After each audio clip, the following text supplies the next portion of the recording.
Армысыздар, эфирде Жасыл экономика бағдарламасы, студияда Мөлдір Доспаева.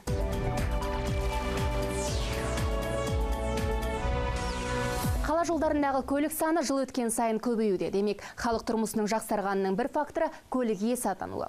Алайда мұның экологиямызға әкелер кері жақтар да бар. Әрине ол көлік кептелісі.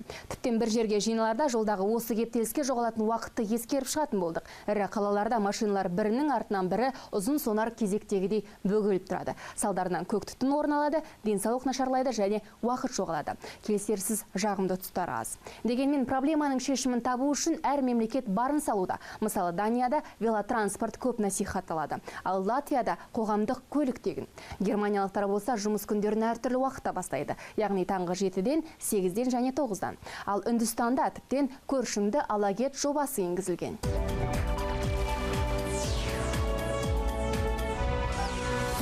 Халқы 1 миллиардтан асқан үнділерге де қала көшелеріндегі көлік саны қолайсыздық тудыра бастады. Мәселен, Калькутта жолдарының 65%-ында қозғалыс жылдамдығы сағатына 20 шақырымнан аспайды. Салдарынан қала экологиясы нашарлап келеді. Проблеманы шешу үшін қала билігі автотұрақтар санын көбейтті.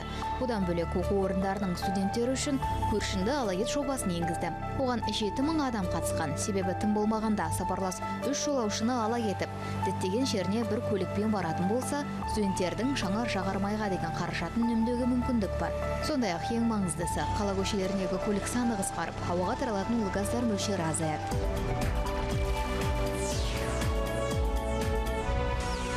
Жасыл экономика әлеуметтік даму мен халықтың өмір сүру жағдайын жақсартудағы әсер етуші фактор. Азия даму банкі басқарушы директорларының 47-ші кезекті отырысындағы кездесулердің бірінде жасыл экономиканың артықшылықтары мен орнықты дамудың принциптері сөз етілді. Жиналғандар энерготиімді және ресурстарды үнемдейтін саясаттың қарапайым халық үшін несімен тиімді екендігін баян етіп, бұл салада бизнесті дөңгелетіп әкетуге болар бағыттарға тоқталды.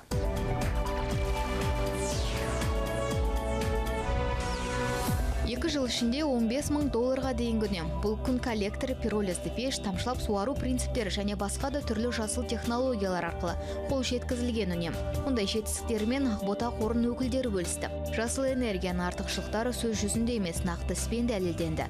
Қордың бұл сәтті тәжірибесін еліміздің өзге өңірлерде пайдаға асыра бастады. Жалпы жасыл технологияларды бизнес көзіне айналдырғандар саны әлі де аз. Сондықтан тек бірлесе отырып, бір-бірінің тәжірибесін алмасу арқылы ғана кәсіпкерлердің тасы өрге домалайды. Бас қосуға жиналғандар осы арқылы жасыл экономиканың идеясын көпшілікке таратып, оның маңыздылығын түсіндіруге болатындығын айтты. Өз кезегінде бұл азаматтардың өмір сүру деңгейін жақсартуы тиіс. Табысты болудың тың идеялары осы сессияда да айтылды. Қарапайым халық тиімді ауыл шаруашылық дақылдарын анық, мол пайда таба алады. Мәселен, амарант өсімдігі. Қазақстанның жасыл экономикаға өту тұжырымдамасында неғұрлым мол өнім түсетін, ауа райына төзімді дақылдарға өту жөнінде айтылған болатын. Мамандар амаранттың да осындай ұтымды тұстары бар екенін айтады. Бидайға қарағанда оның өнімділігі 2 есе артық. 1 гектардан 300.000 тоннаға дейін түсім жинауға болады. Әмен қышқылдары мен алқыбызға бай өсімдік өткен жылдан бастап ауыл шаруашылығында сынақтан өткізіле бастады. Шаруалар одан ұн, сұйық май, биоқоспалар дайындай алады. Тіптен 4 түлік үшін азық ретінде пайдалануға болады. На основе именно нового растения. Бұл өсімдіктен жасалған ұннан амарантты нан пісіруге, кондитерлік өнімдерді әзірлеуге болады. Амарант бидайды толықтай алмастыра алады. Бұл біздің енгізіп отырған жаңалығымыз емес. Бұл өзге елдерде сынақтан өтіп, кең ауқымда өсіріліп жатқан өсімдік. Бүкіл әлемде оны өсірушілер көп. Оның артықшылықтарын түсіну үшін біз алдымен оны өзіміз өсіріп, татып көруіміз керек. Қазірде көп адам оған қызығушылық танытуда. Ауыл шаруашылығы саласында жасыл технологияларды қолдану арқылы кәсібін ашуға ниеттілер саны қазір әлде қайда көбейген. Жас кәсіпкерлер клубының жетекшісі Павел Коктышевтің келтірген мәліметтеріне назар салсақ, сауда мен IT салалары әлде өз біріншіліктерін сақтауда.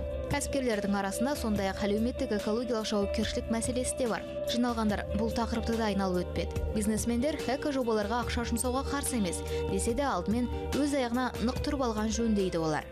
Очень важно кәсіпкерлерге әлемде экологияға байланысты қандай өзгертулер, жаңалықтар болып жатқандығын хабардар етіп отыру керек. Мен кәсіпкерлердің экологиялық бастамаларды қолдамауының белгілі бір кедергілерін көріп тұрған жоқпын. Дәлелді идеялар болса, міндетті түрде оларға көмек көрсетеді деген ойдамын.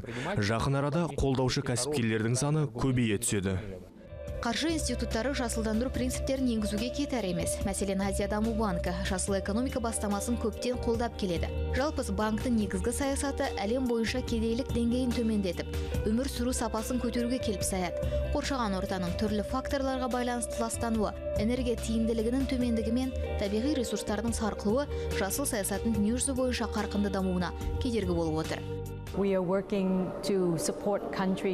көмірді пайдаланатын, алайда табиғи таза энергия көзіне көшуді қалайтын мемлекеттерді қолдау үшін жұмыс істеп жатырмыз. Бізде қаланы жасылдандыру жобаларымен айналысатын үлкен команда бар. Олар шаһарды өмір сүрген неғұрлым ыңғайлы ету жағын қарастырады. Мәселен, мегаполистерге тән кептеліс мәселесі, велосипед тебетіндерге арналған жолдар салу. Сонымен қатар тағы көптеген күрмеуі көп сұрақтар бар. Соны шешу қажет. Ірі қалалар саны еселеніп келеді, әсіресе Азия мемлекеттері. Халық сұранысын қамтамасыз ету үшін қоршаған ортаға шығын келуде, ал біз оны қалайда қорғап қалуымыз керек. Бұдан басқа отырыста экология стратегияларда сөз болды, яғни қабылданатын шешімдердің арқасында оң өзгерістерге қол жеткізу. Мәселен, СО2 мен тұншыққан мегаполистерді тек дұрыс қабылданған экологиялық саясат құтқара алады. Қаланың бас жоспарында барлығы алдын ала ескерілуі керек. Жаңа нысанның құрылысын бастарда да әкімшілік монополистерді экологиялық стандарттарды енгізуге шақыру тиіс.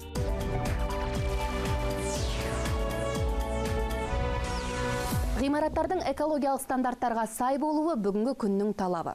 Жасыл құрылыс түсінігінің елімізге келгеніне аса көп уақыт бола қойған жоқ. Ал Еуропа мен батыста Green Building ұғымы ешкімге таңсық емес. Бүгінде америкалық LEED пен ағылшынның BREEAM экологиялық стандарттары бүкіл әлем бойынша қолданыста жүр. Яғни қоршаған ортаға жауапкершілік танытып отырғандар саны күн санап артып келеді. Бүгінгі таңда түрлі рейтингтер бойынша әлемде 6000-нан астам ғимарат сертификатталған, тағы 3000-ы өз өтініштерін берген.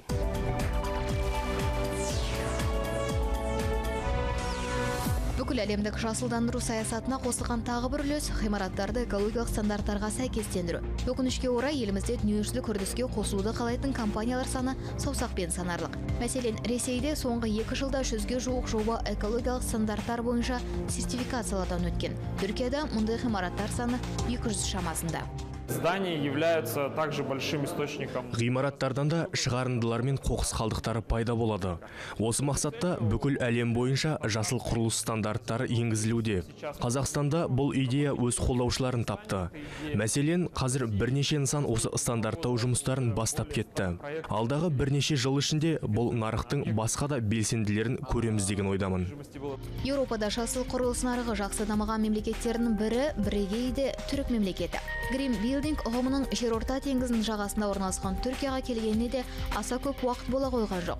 Алайда игі бастаманы қолдаушылар экологиялық стандарттарды енгізудің маңыздылығын түсінді.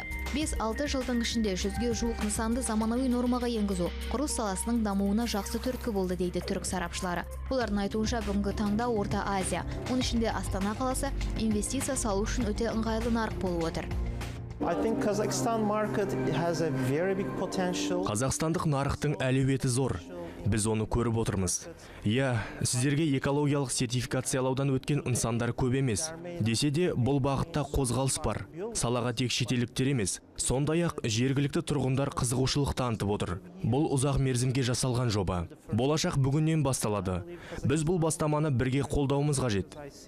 Жобаның тек тұжырымдамасы жасалып жатқан алғашқы кезеңде экологиялық сертификаттау жөніндегі мамандарды тарту өте маңызды дейді. Астанада бой көтеріп жатқан жасыл ғимараттың сертификаттау жөніндегі кеңесшісі Ксения Агапова. Дәл осы кезеңде экологиялық технологияларды енгізу арқылы кейіннен ғимараттарды салу барысында өзгертулер мен толықтыруларды жасау қажет болмайды. Сертификация – это не такой простой процесс. Ғимаратты сертификаттау дегеніміз келіп, оны көріп, қағазға мақұлданды деп жазып қою ғана емес. Бұл өте күрделі жұмыс.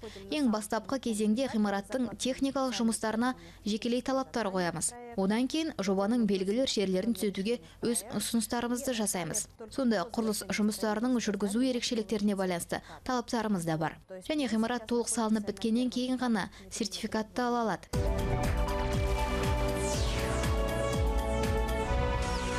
Жасыл экономика бағдарламасы осымен тәмам. Хабарымыздың электронды нұсқасын 24.kz сайтынан көре аласыздар. Және әлеуметтік желілердегі аккаунттарымызды оқи жүріңіздер. Көріскенше.